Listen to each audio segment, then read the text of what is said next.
আসসালামু আলাইকুম ওরহমতুল্লাহ। রাশেদ সরোয়ার নুমান অফিসিয়ালে আপনাদের সাদর আমন্ত্রণ।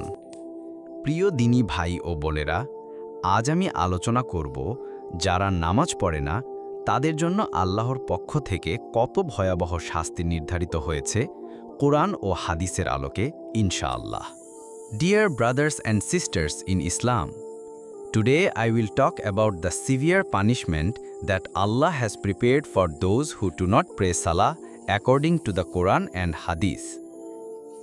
কোরআনের আয়াত, আল্লাহ তাআলা বলেছেন, ফাওয়াইলুন লিল মুসাল্লিনা আল্লাযীনা হুম আন সালাতিহিম সাহুনা। অতএব ধ্বংস তাদের জন্য যারা নামাজ পড়ে অথচ তারা তাদের নামাজের ব্যাপারে গাফিল। So, destruction is for those who pray, but they are careless about their salah.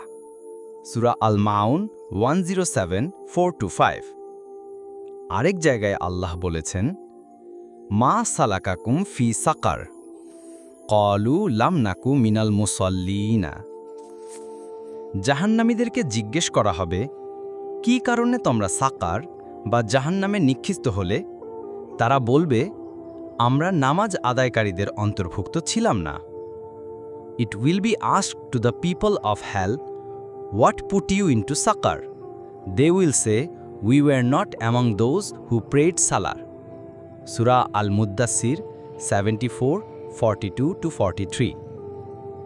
হাদিস, রাসূলুল্লাহ সাল্লাল্লাহু আলাইহি ওয়াসাল্লাম বলেছেন, আল আহদুল্লাযী বাইনানা ওয়া বাইনাহুমুস সালাহ ফামান তারাকাহা ফাকাদ কাফার। আমাদের সাথে তাদের মধ্যে পার্থক্যের চুক্তি হল নামাজ। যে নামাজ ছেড়ে দিল সে কুফর করল।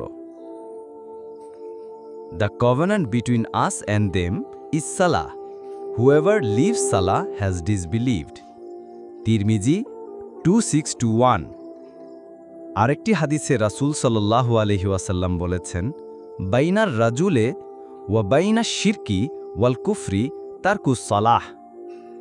মানুষ ও শিরক কুফরের মধ্যে পার্থক্য হল নামাজ।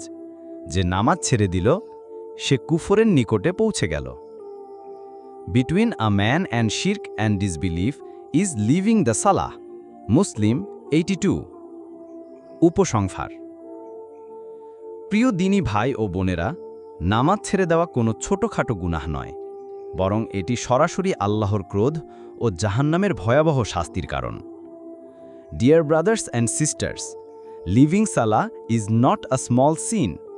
দ্য কুরআন অ্যান্ড হাদিস clearly say that leaving prayer leads to hell. So let us promise today to pray সালাহ every day until our last breath, ইনশাআল্লাহ। প্রিয় ভাই ও বোনেরা, নামাজ ছেড়ে দেওয়া কোনো ছোট ভুল নয়। কোরআন ও হাদিস স্পষ্ট বলেছে যে নামাজ ত্যাগ করলে জাহান্নামের শাস্তি হবে। তাই আসুন আজ আমরা প্রতিজ্ঞা করি, জীবনের শেষ দিন পর্যন্ত নামাজ পড়ব ইনশাআল্লাহ। ওয়াসসালামু আলাইকুম ওয়া রাহমাতুল্লাহ।